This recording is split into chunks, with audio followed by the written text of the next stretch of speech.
அரசின் முத்திரையான ஸ்ரீவில்லிபுத்தூர் ஆண்டாள் கோயிலின் அழகிய கோபுரம், நாவில் நனைந்து கரையும் பால்கோவா, ஏற்றுமதியாகும் நல்லெண்ணெய், மிளகாய் வெற்றல், கருங்கண்ணி பருத்தி என எத்தனையோ சிறப்புகள் விருதுநகருக்கு உண்டு.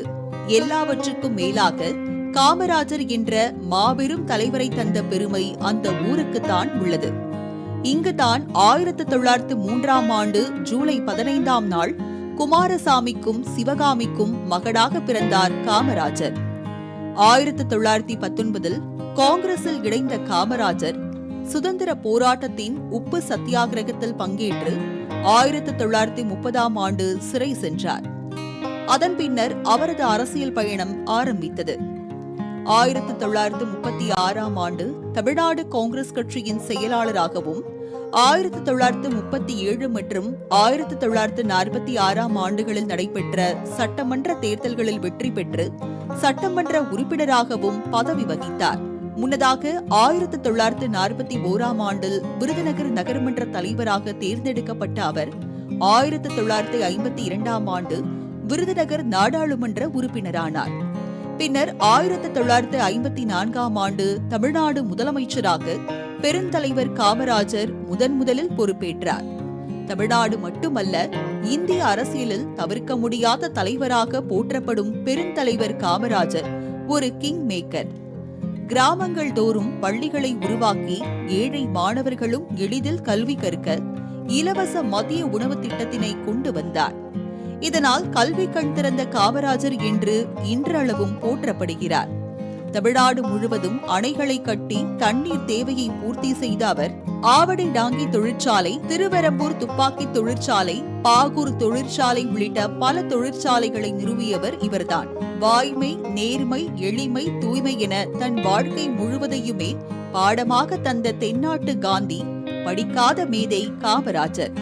தம்முடைய அயராத உழைப்பினால் சிகரம் தொட்ட கர்ம வீரர் காமராஜர் மறைவிற்கு பின்னர் 1976ஆம் ஆண்டு இந்தியாவின் உயரிய விருதான பாரத ரத்னா விருது வழங்கப்பட்டதுடன் நினைவு அஞ்சல் தலையும் வெளியிட்டு அவருக்கு புகழ் சேர்த்தது அப்போதைய மத்திய அரசு.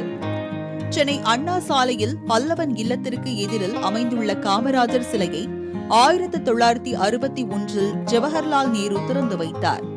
தமிழ்நாட்டின் முன்னாள் முதல்வர் கலைஞர் கருணாநிதி அதற்கும் ஒருபடி மேலே சென்று காமராஜரின் பிறந்த நாளை கல்வி வளர்ச்சி நாளாக அறிவித்தார். ஆம், இன்று காமராஜரின் பிறந்த நாளை கல்வி வளர்ச்சி நாளாக கொண்டாடுகிறது தமிழ்நாடு. காமராஜர் கொண்டு வந்த மதிய உணவு திட்டம் பல மாற்றங்களை பெற்று இன்றும் ஏழை மாணவர்களின் பசியை போக்குகிறது. இதனை பின்பற்றி காலை உணவு திட்டத்தையும் கொண்டு வந்திருக்கிறது தமிழ்நாடு அரசு.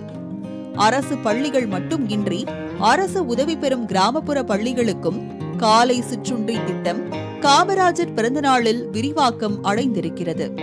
இனி கிராமப்புற ஏழை மாணவர்களின் கல்வி தாகத்திற்கும் தமிழ்நாட்டில் பசி தடையாக இருக்காது.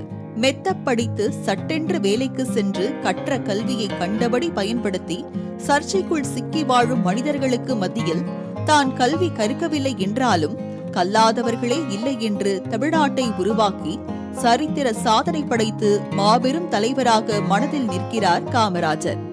காமராஜரின் ஆட்சியை தருகிறோம் என்று அவருக்கு பின் ஆட்சிக்கு வந்த அனைவரும் கூறினாலும் சட்டங்களாலும் திட்டங்களாலும் அவரது பொற்கால ஆட்சியை இதுவரை யாரும் தர முடியவில்லை என்பதுதான் நிதர்சனமான உண்மை.